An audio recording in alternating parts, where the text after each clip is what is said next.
Good morning, my dear students.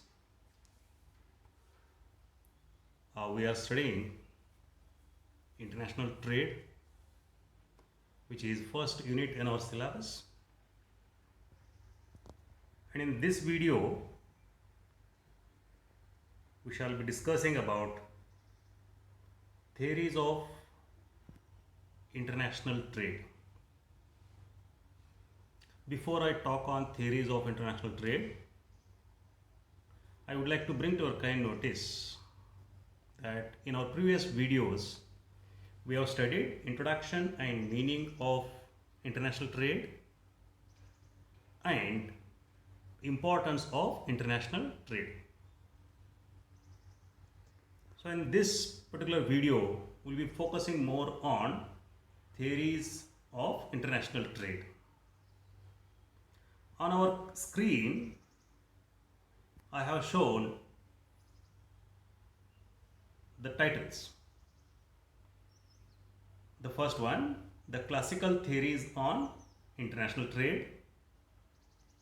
Second one, the modern theory, which is also popularly called as Heckscher and Olian theory on international trade.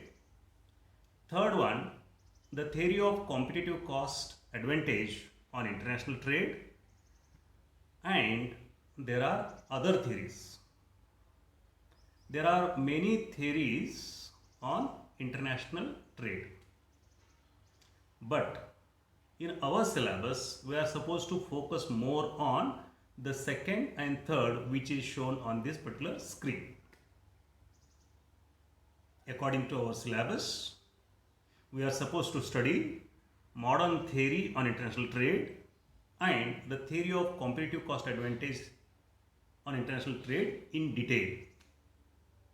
But to understand these two important theories, we need to have a basic knowledge about the background on international trade theories.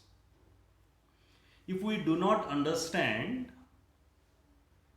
the background or the classical theories on international trade, we may fail to understand the other theories of international trade, because other theories on international trade are based on the fundamental foundation laid by the classical economists.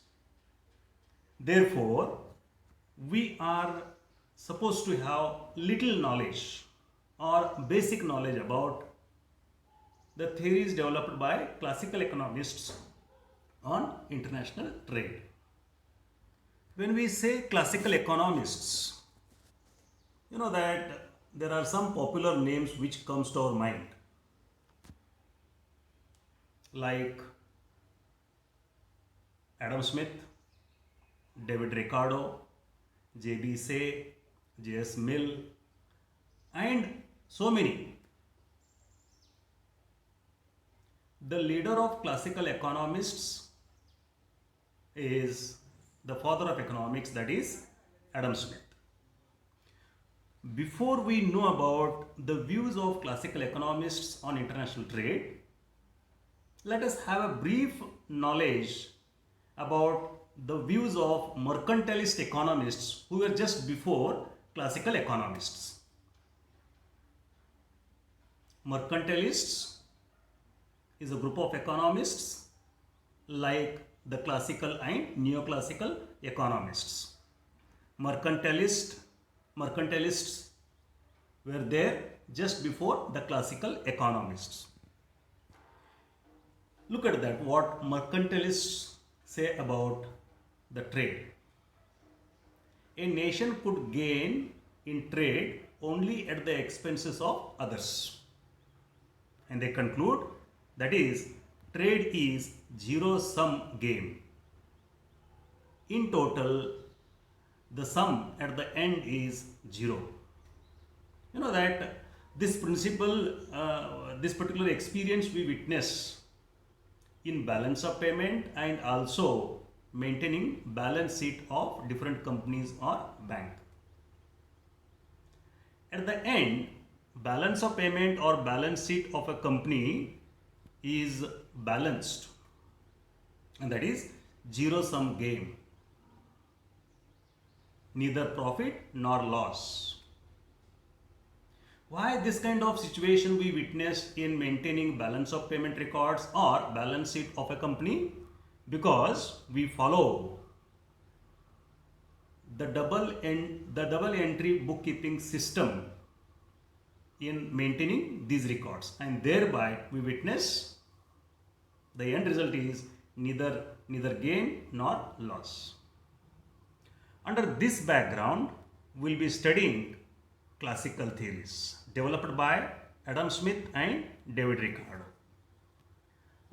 Before we go in details of the theories developed by Adam Smith and David Ricardo, we need to know the assumptions upon which the classical theories are based. Here are some important assumptions. First one is labor theory of value. What it means? Labor theory of value means, according to this particular theory, value of a commodity depends upon units of laborers used in producing that particular commodity. If we are using more units of labor to produce a particular commodity, it means the value of that commodity will be very high in the market. If we use less units of labor in making or manufacturing of a particular commodity, the value of that commodity will be very low in the market.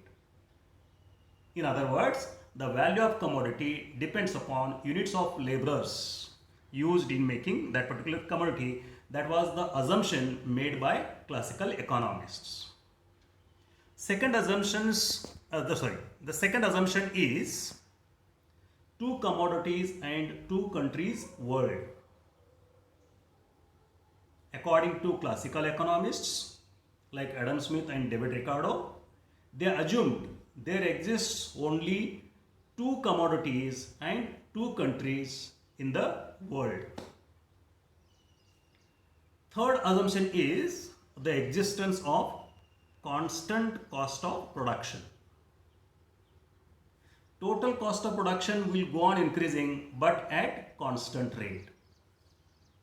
Fourth assumption, which is very popular assumption made by classical economists, that you come across whenever you study theories developed by classical economists on different subjects, and that is no transport cost. For classical economists,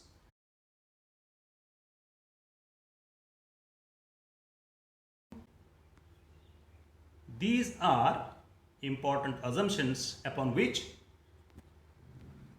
classical theories are explained.